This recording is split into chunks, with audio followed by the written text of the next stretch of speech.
कहना चाहता हूँ, मैं अब निवेदन करूंगा कि हम सबके नेता और जिनका आशीर्वाद, जिनका सहयोग हमेशा मेरे साथ रहा, मैं उनको निवेदन करूंगा आदरणीय पायलट साहब को कि वो आए और आप सब लोग एक बार खड़े होकर ताली बजाकर पायलट साहब का स्वागत करें। आप सबको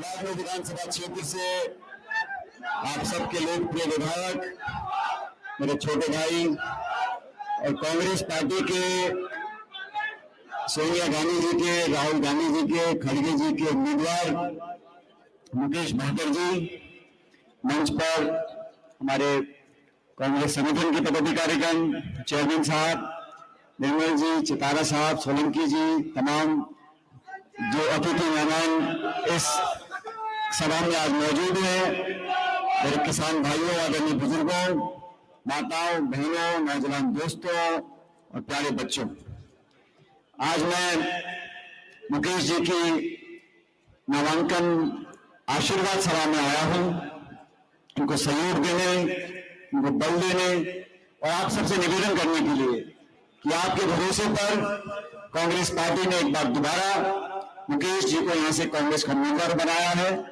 और जो मुकेश जी ने भी भाषण दिया कि पिछली बार जीत में थोड़ी कमी रह गई थी, 12-13 हजार का मार्जिन था, इस बार 30 पार करना है, ये संकल्प आप सबको यहां से लेना है। दोस्तों, मैं मुकेश जी को लंबे अरसे से जानता हूं। जयपुर में 2013 में हमारी पार्टी और सरकार चुनाव हार गई थी और उस समय मुझे राहुल जी ने और सोनिया जी ने कांग्रेस पार्टी का प्रदेश बनाया। पीसीसी अध्यक्ष बनने के बाद जयपुर में जालूपुरा में विजेंद्र जी का मकान था, एक विधायक का जालूपुरा में, तो ओला जी मकान में मैं रहता था। और आपको बता दूं, मैंने ओला जी को कोई किराया विराया नहीं दिया, मैं मुफ्त में रहता था उनके घर में। तो ओला जी के सरकारी आवास में रहता था।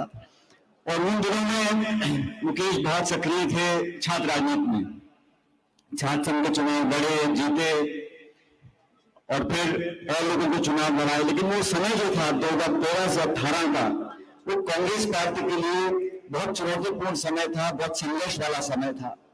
और उस समय बहुत सारे लोग ऐसे थे जो समझते थे कि कांग्रेस सारी लोकसभा सीट हार गई, वसुंधरा जी और बीजेपी सरकार को 163 विधायक जीत कर गए थे। तो कांग्रेस पार्टी के बहुत से लोगों ने मुझे भी कहा कि सचिन जी क्यों कूदते फिर रहे हो फालतू में, कुछ होने वाला नहीं है। लेकिन मैंने संकल्प लिया था कि हम पार्टी को पुनर्जीवित करेंगे, गांव घानी में जाएंगे, लोगों का विश्वास जीतेंगे और कांग्रेस पार्टी की जो भावना मन में लोगों के है उसको दोबारा जीवित करेंगे। उस संघर्ष में, उस कोशिश में, उस 5 साल के लाठी खाने में, धरना देने में, प्रदर्शन करने में, घेराव करने में, भूख हड़ताल करने में, मार्च करने में, जेल जाने में मुकेश भाकर जी ने मेरा पूरा साथ दिया, कांग्रेस पार्टी का साथ दिया। और यही कारण था कि तमाम चुनौतियों के बावजूद 2018 में हम सब ने आप पे विश्वास किया और मुकेश जी को उम्मीदवार बनाया। आपने उस विश्वास का पूरा सम्मान किया और अच्छे बहुमत के साथ मुकेश भाकर जी को विधायक बनाया। 5 साल का कार्यकाल कोई लंबा चौड़ा नहीं होता, लेकिन मुझे कहने में बड़ी खुशी है और मैं फख्र से बोलता हूं कि इन 5 सालों में हमारे विधायक के ऊपर कोई उंगली नहीं उठा सकता, दामन पे छीटा नहीं है। पूरी ईमानदारी के साथ सत्ताधारी पार्टी हमारी है, लेकिन फिर भी उन्होंने अपने दामन को साफ रखा, छात्र राजनीति से उठकर अपनी पहचान बनाई है। एक विधायक के रूप में विधानसभा के अंदर मैंने देखा और अलग अलग क्षेत्र में यहां पर काम कराया है। अब आप लोगों को आकलन करना है कि लखनऊ विधानसभा क्षेत्र में, राजस्थान में हमारा दल, हमारी सोच, हमारी विचारधारा, हमारा कैंडिडेट, हमारा काम, हमारी आगे के 5 साल की कार्य योजना, इसकी तुलना करनी है। बीजेपी ने 5 साल क्या किया, बीजेपी ने, अब वो क्या कर रहे हैं, कौन उनका उम्मीदवार है। 9 साल वो केंद्र राज करे हैं बीजेपी ने उन्होंने क्या दिया है? महंगाई दी है, अमीर गरीब की खाई बढ़ा दी है, जीएसटी लागू किया है, नोटबंदी करी है, कारखाने बंद किए, किसान के खिलाफ कानून बनाए उन्होंने। ये तो बीजेपी ने किया और ये हम लोगों ने किया। अब मैं आप लोगों से पूछना चाहता हूं, और लाडली लोग बहुत समझदार हैं, यहां जो आप सभा में बैठे हो, एक एक व्यक्ति पूरे देश और दुनिया की राजनीति को समझता है। अब आपको आकलन करना है, हमारा उम्मीदवार बेहतर, हमारी पार्टी बेहतर, हमारी सोच बेहतर, हमारा भविष्य बेहतर और हमारा काम करने का तरीका बेहतर। तो इसलिए आपसे निवेदन करने आया हूं, अगले 21 दिन तक, जैसा मुकेश जी ने कहा, 21 दिन की मेहनत आपको करनी है और फिर 5 साल की मेहनत दोबारा मुकेश जी करेंगे। और मुकेश भाकर वो व्यक्ति है, मैं व्यक्तिगत बोल सकता हूं। आज मैं 2 दिन पहले अपने विधानसभा क्षेत्र में गया था, मैं नामांकन भर दिया अपना, और आज मैं चुनावी अभियान में निकला हूं और पहले दिन आज मैं आपके बीच में आया हूं। बड़ी सभा हमारी हो रही है। मैं आप लोगों से आश्वासन चाहता हूं, चाहे कोई चुनाव लड़ लो, और कुछ तो ऐसे लोग चुनाव लड़ रहे हैं, उनको चुनाव नहीं जीतना, उनको मुकेश बहादुर की 500, 700, 800, 1000 वोट खराब करनी है। मजहब के नाम पर, जाति के नाम पर, दोस्त के नाम पर, इन सब लोगों से सावधान रहना है। मुख्य मुकाबला हमारा भाजपा से होता है, तो कृपया करके अपनी वोट जाया ना करें। एक एक वोट की कीमत है। और जो माहौल में देख रहा हूं पूरे प्रदेश में, ये 30 साल का जो 5 साल बीजेपी, 5 साल कांग्रेस का जो चलता आ रहा है, उसको विराम देना पड़ेगा। और लोगों का मन है इस बार कि दोबारा कांग्रेस पार्टी की सरकार यहाँ पर बने, ताकि और भी ताकत से आपके बीच में काम कर सके। भारतीय जनता पार्टी के जो साथी हैं, वो भी इस बात को जानते हैं कि इस बार मामला टाइट है। हिमाचल प्रदेश में थी डबल इंजन की सरकार, वो इंजन फेल हो गया। कर्नाटक में थी डबल इंजन की सरकार, वो इंजन फेल हो गया। तो भाई यहाँ राजस्थान को बख्श दो, यहाँ डबल इंजन नहीं चाहिए, हमारा अपना इंजन बहुत अच्छा है। यहाँ पर हम लोग आपके बीच में काम करेंगे और सरकार बनाएंगे। मध्य प्रदेश में सरकार कांग्रेस की बनने जा रही है, छत्तीसगढ़ में कांग्रेस की सरकार बनने जा रही है, और मेरी बात याद रखना, तेलंगाना में भी सरकार कांग्रेस पार्टी की बनने जा रही है। और ये सब सरकार जब राजस्थान और 4 राज्यों में बनेगी और अगले साल चुनाव लोकसभा के, वहां हमारा इंडिया गठबंधन वो मजबूत होकर उभरेगा। और 10 साल का कार्यकाल देख लिया, अब इनको जयराम जी की बोलो, और 2024 में यहाँ पर हमारा इंडिया गठबंधन की सरकार बनने जा रही है। लेकिन ये कि वोट कीमती है। मुकेश जी बोल रहे थे फौजी के बेटे, मैं भी फौजी का बेटा हूं, मैं फौजी का पोता हूं और मैं खुद फौजी हूं, इसलिए आपको बोल रहा हूं कि लोगों ने जो नीति बनाई है, वो 4 साल वाली भर्ती, कौन सा वीर है, अग्निवीर योजना, अग्निवीर योजना बनाई, जो बच्चे मेहनत करें, मुश्किल से नौकरी पाए और 4 साल में नौकरी खत्म करके घर भेज दो।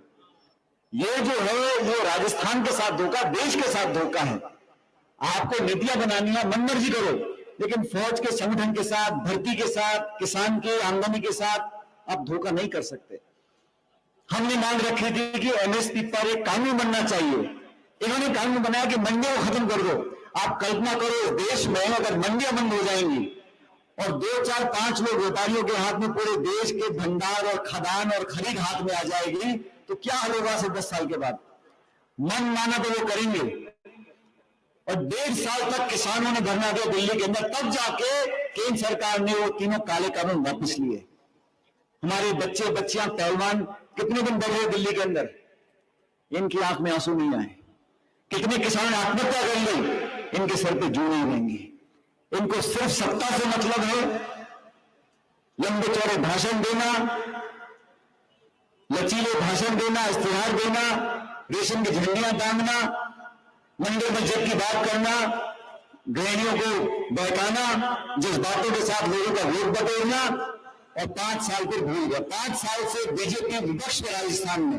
मैं पूछना चाहता हूं, इन 5 सालों में आपने जनता के कौन से मुद्दे उठाए? हम विपक्ष में थे जब वसुंधरा जी मुख्यमंत्री थी, एक दिन चैन की नींद सोने दी मैंने उन लोगों को। उन्होंने जो काम राजस्थान में किया, जनता के राज बनना विपक्ष की जिम्मेदारी होती है। इसलिए साथियों, ये निर्णायक घड़ी है। 25 तारीख को मतदान होगा। आप सबकी वोट, 36 कौमों की वोट, चारों धर्म के लोग मिलकर संकल्प ले लें कि हम कोई वोट खराब नहीं करेंगे। संदेश दिल्ली से अब तक जाना चाहिए कि मुकेश भाकर जी पे हमने पहले विश्वास किया था, इनके काम के आधार पर, उनकी ईमानदारी के आधार पर, नौजवानों को इकट्ठा कर आगे जाने का रास्ता उन्होंने दिखाया है, उसके आधार पर हमें दोबारा इस पंजे के निशान पर बटन दबाकर 25 तारीख को भारी बहुमत से मुकेश भाई भाकर जी को जिताना है। मैंने मुकेश जी का काम करने का तरीका देखा है। कुछ छोटी मोटी ट्रांसफर पोस्टिंग भी हो तो किसी मंत्री के पूरे प्राणी पे जाता जब तक काम नहीं होता। मैंने देखा, सचिवालय में देखा है, मंत्रियों के घरों में देखा है, तो अपने क्षेत्र के लोगों की चिंता 24 घंटे उन्होंने करी है। और जो कोई इनसे अगर ताल्लुक नहीं भी रखता था तो भेदभाव नहीं किया कि भाई तू मेरे साथ था या नहीं था, तो फला समाज का, फला जाति का, जो जिनके पास आया उसका खुला मन से काम किया। और राजस्थान में आने वाला भविष्य आप सब लोगों का है, आने वाला भविष्य किसानों का है, नौजवानों का है। इसलिए इस नौजवान को दोबारा हमारे साथ विधानसभा भेजो, ताकि वहां बैठकर जब सरकार हमारी बनेगी तो उसमें निर्णायक भूमिका मुकेश भाकर जी की भी होगी, मैं आपको बोल सकता हूं।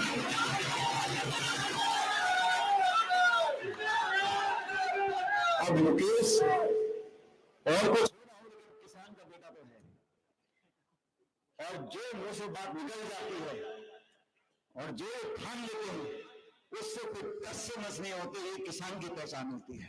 तो इस बात का भी आपको आशीर्वाद देना पड़ेगा कि अपनी बात पर अड़े रहने वाले व्यक्ति, एक नौजवान व्यक्ति, कर्मठ व्यक्ति जो सबको साथ लेकर चला। मैं देश में कितनी जगह जाता हूँ, जिस शहर में जाता हूँ, जिस राज्य में जाता हूँ, वहां मुझे 2, 4, 5 लोग ऐसे मिल जाते हैं जो छात्र संघ के इनके पुराने साथी हैं और मुझसे पूछते हैं।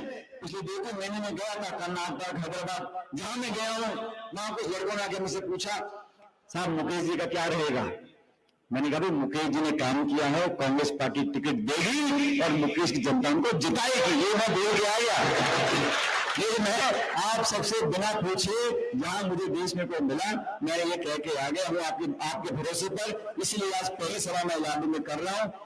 आप सब यहाँ शांति से बैठे तो हो, लेकिन इस शांत बैठने से चुनाव जीता नहीं जाता। जोरदार तालियां बजाइए मुकेश भाकर जी के लिए, जीत रहे हैं, हमारे बहुमत से जीत रहे हैं।